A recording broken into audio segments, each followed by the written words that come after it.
B1 21137.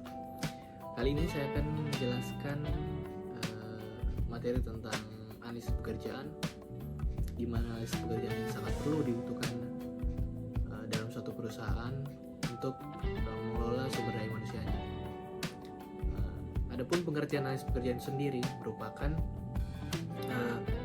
bentuk pengembangan uraian terperinci dari tugas-tugas yang dilakukan dalam suatu jabatan, penentuan hubungan dari satu jabatan dengan jabatan lain yang ada, dan penentuan tentang pengetahuan, keterampilan, dan kemampuan yang diperlukan karyawan untuk melakukan pekerjaan secara efisien dan efektif.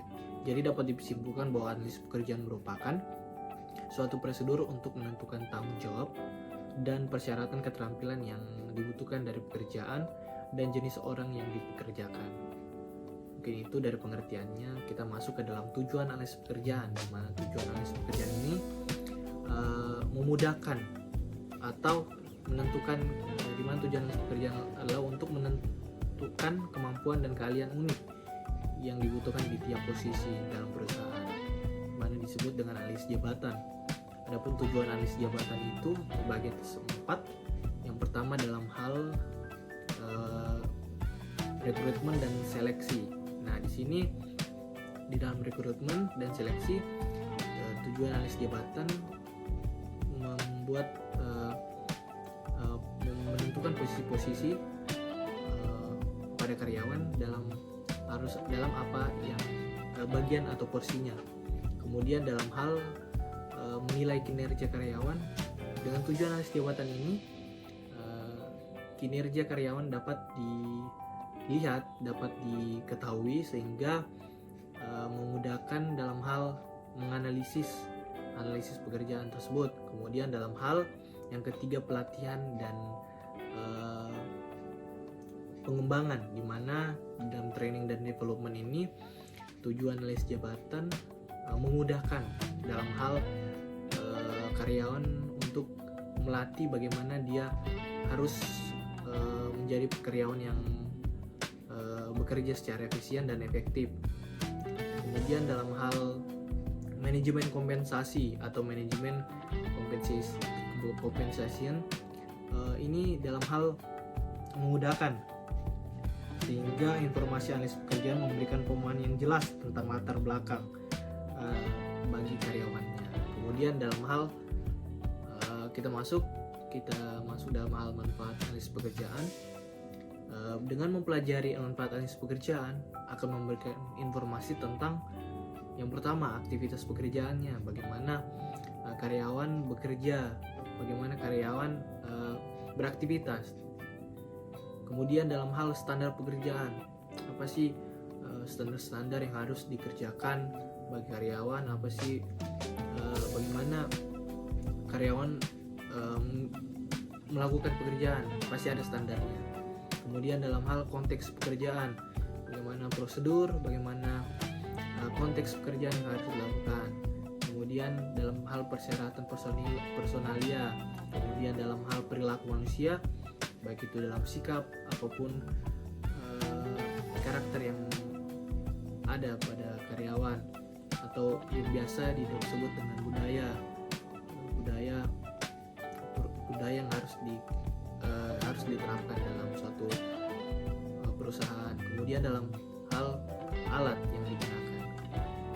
Kemudian kita masuk dalam metode analisis pekerjaan, terdapat ada 4.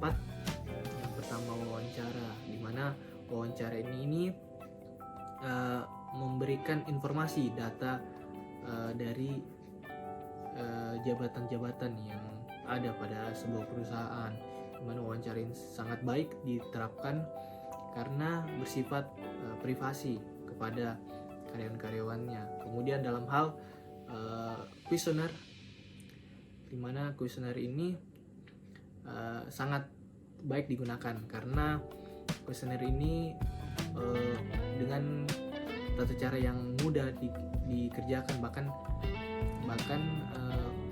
dengan relatif waktu yang tidak terlalu lama, jadi singkat. Ini merupakan metode yang gampang digunakan. Kemudian dalam hal observasi ini dalam hal menilai bagaimana kinerja karyawan beberapa siklus atau beberapa waktu, baik itu 1 tahun maupun 2 tahun, itu dinilai terus dalam siklusnya. Kemudian dalam hal buku harian, ini juga lumayan baik diterapkan dalam metode analisis pekerjaan karena bersifat karyawan bebas dalam hal melakukan pekerjaannya, sehingga nanti ditulis dalam buku hariannya. Nah, kemudian langkah yang dilakukan dalam rangka mengadakan analisis pekerjaan, yang pertama itu langkah pertama menentukan penggunaan hasil informasi hasil analisis pekerjaan. Kemudian langkah kedua mengumpulkan informasi tentang latar belakang, kemudian menyeleksi wakil atau representatif jabatan yang akan dianalisis, kemudian mengumpulkan informasi hasil pekerjaan. Selanjutnya meninjau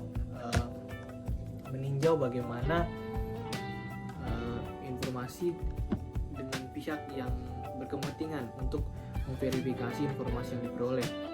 Selanjutnya menyusun uraian pekerjaan dan spesifikasi pekerjaan. Nah, kemudian yang terakhir meramalkan atau memperhitungkan perkembangan perusahaan. Selanjutnya kita masuk ke perancangan pekerjaan. 3 hal penting dalam perancangan pekerjaan. Yang pertama, rancangan pekerjaan itu harus mencerminkan pemenuhan tuntutan lingkungan. Kemudian mencapai hasil kepuasan pekerjaan yang maksimal. Serta yang terakhir, para pelaksana harus mampu bekerja menjadi umpan balik, di mana perancangan pekerjaan ini alasannya diperlukannya karena seringnya terjadi konflik antara kebutuhan dan keinginan dalam karyawan, karena di notabene berbeda sikap, bahkan produktivitas, bahkan fisik, sehingga itu yang harus memang ada perancangan pekerjaan. Kemudian 3 faktor yang mempengaruhi perancangan pekerjaan. Yang pertama, faktor organisasi, di mana di dalamnya ada organisasi yang membuat itu perancangan pekerjaan ada. Kemudian faktor lingkungan mungkin juga ya betul masuk dalam hal mempengaruhi perancangan pekerjaan. Kemudian faktor keperilakuan yang tadi saya sebut, bicara soal sikap, bahkan karakter yang dimiliki sebuah karyawan. Kemudian itu saja yang bisa saya sampaikan. Jadi dapat disimpulkan bahwa analisis pekerjaan itu betul sangat dibutuhkan dalam sebuah perusahaan, karena analisis pekerjaan ini dapat meningkatkan dalam hal segi sumber daya manusia agar kedepannya perusahaan atau sebuah organisasi dapat berkembang karena adanya analisis pekerjaan ini. Mungkin itu saja, saya ucapkan terima kasih. Bila ada salah-salah kata mohon dimaafkan. Terima kasih saya ucapkan. Itu saja. Saya tutup. Wassalamualaikum warahmatullahi wabarakatuh.